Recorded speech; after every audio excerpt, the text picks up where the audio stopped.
Hello good morning नमस्कार। एक बार फिर से आप सबका स्वागत है वाईफाई स्टडी स्टूडियोज पे, which is a part of an academy.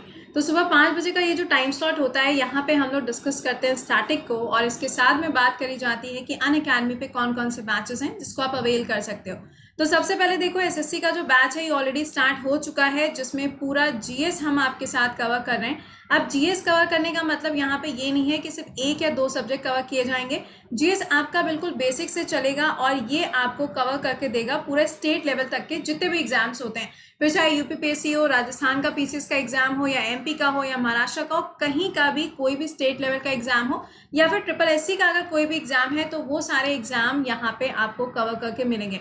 तो अगर आप इस बैच को अवेल करना चाहते हो तो आप अभी इसको अवेल कर लीजिए, क्योंकि अभी 20 तारीख से ही ये बैच शुरू हुआ है। तो इट इज ईजी कि आपके जितने भी लेक्चर्स होंगे वो आप लाइब्रेरी में देख सकते हो। एंड द बेस्ट पार्ट, अगर सपोज करो इस क्लास का टाइम जो है वो 8 से 9 सुबह है, लेकिन आप उस टाइम पे बिजी हो, नहीं देख पाओगे, तो आप बाद में भी इसको लाइब्रेरी में क्लासेस को देख सकते हो। जब आप ये बैच अवेल करोगे, एसएससी का बैच ही जब आप अवेल करोगे, तो ऐसा नहीं है आपको सिर्फ जीएस मिलेगा, इसमें मैथ्स, रीजनिंग और इंग्लिश भी आपको फ्री ऑफ कॉस्ट मिलेगी। अन अकेडमी पे जितने भी एजुकेटर्स पढ़ाते हैं, हर एक का क्लास आपको इस पर फ्री ऑफ कॉस्ट मिल जाएगा। तो this is the best part, ठीक है। दूसरा देखो, अभी रेलवे का यहाँ पे एक कोर्स चल रहा है जिसमें अभी फिलहाल हम करंट अफेयर्स कवर करा रहे हैं, और इस करंट अफेयर्स के बाद इसमें हम जीएस पढ़ाना स्टार्ट करने वाले हैं। तो अगर अभी तक आपने रेलवे का बैच अवेल नहीं किया है तो आप रेलवे का बैच भी अवेल कर सकते हो। कुछ इस तरीके से आपको यहाँ पे नजर आएगा बैच। एंड एक बार फिर से बोलेंगे, 6 मंथ से कम का कोई भी बैच अवेल मत करिएगा, क्योंकि लॉस आपका हो जाएगा। क्योंकि देखो होता क्या है कि आप 3 महीने में या 1 महीने में मास्टर्स नहीं कर सकते हो, तो दिस इज बेटर कि कम से कम प्रैक्टिस के लिए भी आपके पास सफिशिएंट टाइम होना चाहिए। इसमें भी सेम चीज होगी जब आप मेरा बैच ही अवेल करोगे, जिसमें आपको कोड क्या यूज करना है, दोनों में कोड सेम रहेगा, कृति 10, इस कोड को आप यूज कर सकते हो। इसमें भी क्या होगा, फिर मैथ्स और जो रीजनिंग होगा वो भी आपको फ्री ऑफ कॉस्ट मिलेगा। तो ये तो हो गया अनअकैडमी के बैच के बारे में। अब डीआरडीओ का और बैंकिंग के जो बैचेस है वो बहुत जल्दी स्टार्ट होने वाले, आप इनको भी अभी से अवेल करना स्टार्ट कर सकते हो। बाकी इन्फॉर्मेशन के लिए एक काम कर लेना कि संडे को मैंने एक पूरा वीडियो किया था 8 बजे, जिसमें प्रॉपर इन्फॉर्मेशन दी है बैचेस की, एक बार से वो जरूर देख लीजिएगा ऑन द यूट्यूब। अब इसके अलावा देखो, 2 यहाँ पे चैनल है, एक डिफेंस का और एक लाइव टेस्ट। दोनों चैनल को एक बार से सर्च करके सब्सक्राइब जरूर कर लीजिएगा, क्योंकि इस चैनल पे मुलाकात होती है शाम को 4 बजे। अब उम्मीद करते हैं कि अब तक सेशन जो है वो आप लोगों ने शेयर कर दिया होगा और गुड मॉर्निंग भी हो गया होगा। चलो शुरुआत करते हैं सबसे पहले क्वेश्चन से। सबसे पहले चीज यहाँ पे ये ध्यान रखिएगा कि सुबह जो 5 वाला क्लास होता है, इसमें हम लोग सिर्फ स्टैटिक पार्ट ही रिवाइज करते हैं। बाकी जो करंट अफेयर्स है उसके लिए सुबह 7 से 8 बजे का जो टाइम है वहां पे डिस्कशन होता है। तो पहला सवाल देखो क्या है, the Indian flag was projected on which mountain. अभी देखो हाल ही में क्या हुआ था कि जो इंडिया का जो फ्लैग है ना, भारतीय जो ध्वज है, अभी एक माउंटेन रेंज के ऊपर उसकी जो इमेज है वो डिपिक्ट करी गई है, और उस माउंटेन को फोटोग्राफिक माउंटेन के नाम से भी जाना जाता है। सवाल में पूछा जा रहा है कि उस माउंटेन का नाम क्या है। मैं आपको थोड़ा सा हिंट दे देती हूँ, वो लोकेटेड है स्विट्जरलैंड के अंदर। स्विट्जरलैंड की कैपिटल हो जाएगी बर्नी। इंपॉर्टेंट ये है कि स्विट्जरलैंड के अंदर ही आपको WHO का जो हेडक्वार्टर है वो जिनेवा में लोकेटेड मिलता है, और इस माउंटेन का नाम क्या हो जाएगा, मेटरहॉर्न माउंटेन। अगर सपोज करो एग्जाम में पूछा जाता है कि कौन से माउंटेन की एक रेंज है, तो answer will be Alps mountain. तो एल्प्स की एक पर्वत श्रृंखला है। जब हम एल्प्स की बात करेंगे तो एल्प्स का जो 60% का एरिया है वो आपको स्विट्जरलैंड के अंदर ही मिलता है। क्वेश्चन नंबर 2, सवाल में पूछा जा रहा है, when was design of national flag was officially adopted by the constituent assembly. जो यहाँ पे कॉन्स्टिट्यूएंट असेंबली बनाई गई थी, जब संविधान सभा का गठन हुआ था और उसकी पहली बैठक हुई थी, उस समय पे जो नेशनल फ्लैग है उसका जो पूरा डिजाइन है वो अडॉप्ट किया गया था। सवाल में पूछा जा रहा है कि वो टाइम क्या था जब इसको अडॉप्ट किया गया है, तो आंसर हो जाएगा 22 जुलाई 1947। देखिए कॉन्स्टिट्यूएंट असेंबली कब बनी थी, 1946 में बनी थी, और इसकी जो पहली बैठक हुई थी वो कब हुई थी, 9 दिसंबर को हुई थी। और इसके जो टेम्परेरी अध्यक्ष बने थे, हम कह सकते हैं कि कुछ समय के लिए जो अध्यक्ष नियुक्त किए गए थे वो कौन थे, सच्चिदानंद जी थे, और इसके जो परमानेंट प्रेसिडेंट के रूप में चुने गए थे वो थे राजेंद्र प्रसाद जी। काफी इंपॉर्टेंट हो जाता है यहाँ पे, इस तरीके से जो पॉइंट है वो आपसे स्टैटिक में भी पूछ लिए जाते हैं और आपके सब्जेक्टिव में तो पूछे ही जाते हैं। अगला question, the parliament of Australia is known as. Australia की जो संसद है उसको किस नाम से जाना जाता है। तो देखो पहले तो ये ध्यान रखना कि साउथ कोरिया में अभी हाल ही में इलेक्शंस हुए, तो वहां की जो पार्लियामेंट है उसको नेशनल असेंबली के नाम से जाना जाता है। इंडिया की पार्लियामेंट आपको पता ही है। इसके अलावा इजराइल की कई बार पूछी जाती है, तो ये हो जाएगा नेसेट। जापान की पूछी जाएगी तो ये हो जाएगा डाइट। रशिया पूछी जाएगी तो डोमा हो जाएगी। इसके अलावा जैसे कि सपोज करो आपसे पूछा जाता है यहाँ पे पाकिस्तान की क्या है, अफगानिस्तान की क्या है, तो दीज आर द पॉइंट कि आपको कम से कम यहाँ पे पता होना चाहिए, ठीक है। ऑस्ट्रेलिया की क्या नाम है यहाँ पे, तो फेडरल पार्लियामेंट इसका नाम है। ऑस्ट्रेलिया की कैपिटल क्या हो जाएगी, यहाँ पे कैनबेरा रहेगी। और इसके अलावा अगर इसकी करेंसी पूछी जाएगी तो ऑस्ट्रेलियन डॉलर बनेगी इसकी करेंसी, ठीक है।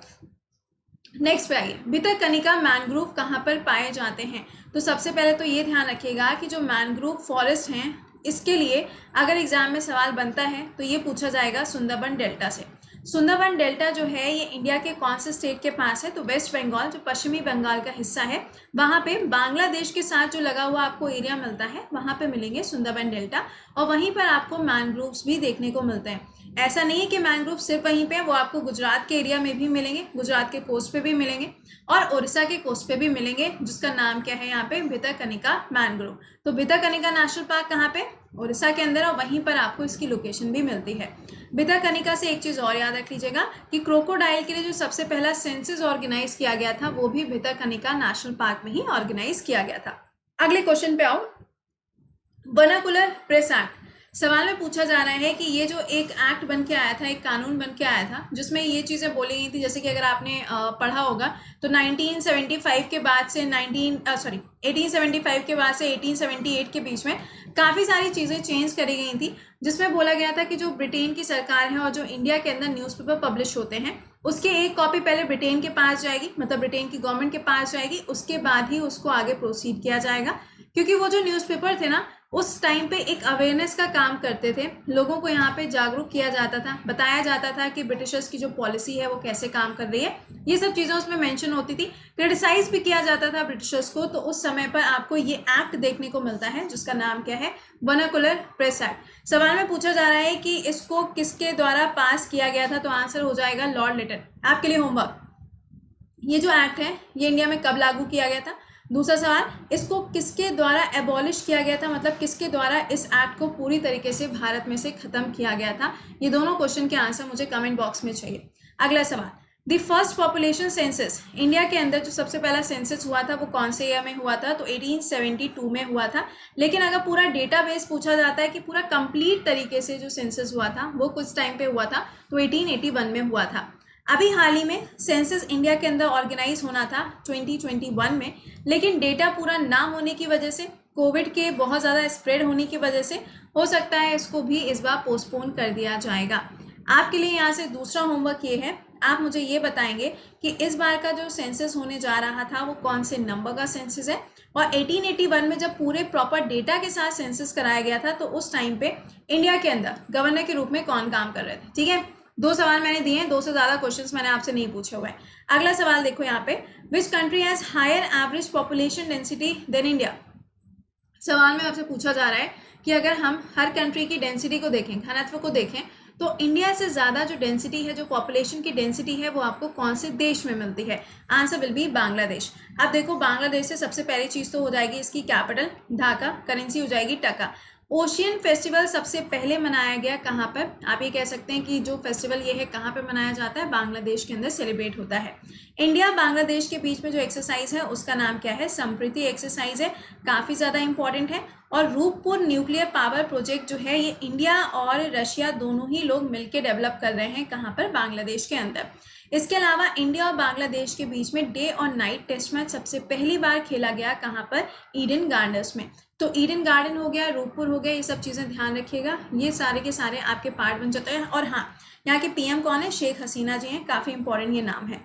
नेक्स्ट देखो, अगला सवाल, इन विच डिस्ट्रिक्ट ऑफ केरला। ठीक है, केरला के अंदर आपको डिस्ट्रिक्ट का नाम बताना है जहाँ पे इदकल नाम की जगह लोकेटेड है। तो आंसर क्या हो जाएगा, वयनाड। वयनाड जो है ये काफ़ी ज़्यादा इंपॉर्टेंट है, क्योंकि वयनाड के नाम पे आपको एक नेशनल पार्क भी देखने को मिलेगा। एक छोटा सा सवाल, वयनाड नेशनल पार्क जो है ये टोटल कितने स्टेट में फैला हुआ है। टोटल कितने स्टेट में से मतलब ये हो गया कि ये तो सिर्फ और सिर्फ केरला में तो नहीं होगा। अब कौन कौन से बाकी स्टेट है वो आप मुझे कमेंट सेक्शन में बताओगे। अब देखो, इसके अलावा silent valley national park, Eravikulam national park और पेरियार नेशनल पार्क, ये 3 राष्ट्रीय उद्यान है केरला के सबसे ज़्यादा इंपॉर्टेंट।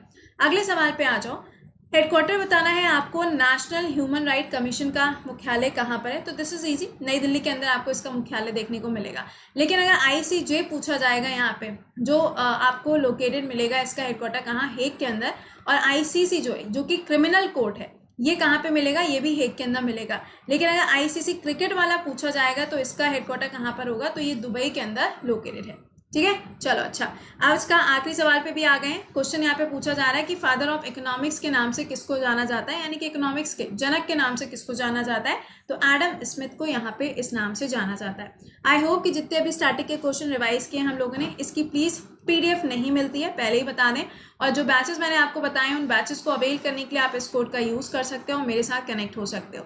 कोई भी और प्रॉब्लम है तो आप मुझे मेल के थ्रू भी पूछ सकते हो। मेरी मेल आईडी यहाँ पे क्या है, pratisingh@wifistudy.com, इस पर मेल करके आप मुझे अपनी क्वेरी भी पूछ सकते हो। ठीक है, and last but not the least, जो सीबीएसई के बैचेस चल रहे हैं क्लास 9 to 12, आप इनको अवेल कर सकते हो 1 मंथ के लिए जस्ट ऑफ ₹99, जिसपे भी आपको 10% का ऑफ मिलेगा अगर आप कोड यूज करते हो प्रतिदिन। ठीक है, चलिए, तो ये तो आज की बात हो गई। अब इसके बाद में हम लोग अभी मुलाकात करने वाले हैं सुबह 7 बजे के क्लास में, जहां पे डिटेल में पूरी एनालिसिस होती है करंट अफेयर्स की। तो मेरे साथ जुड़ना मत भूल जाइएगा सेशन में, और ये होता है आपका रिविजन का पार्ट, तो इसको नोट डाउन करने की कोशिश किया करें। तो चलिए मुलाकात करते हैं 7 बजे, तब तक के लिए खुश रहिए, मुस्कुराते रहिए, बाय बाय।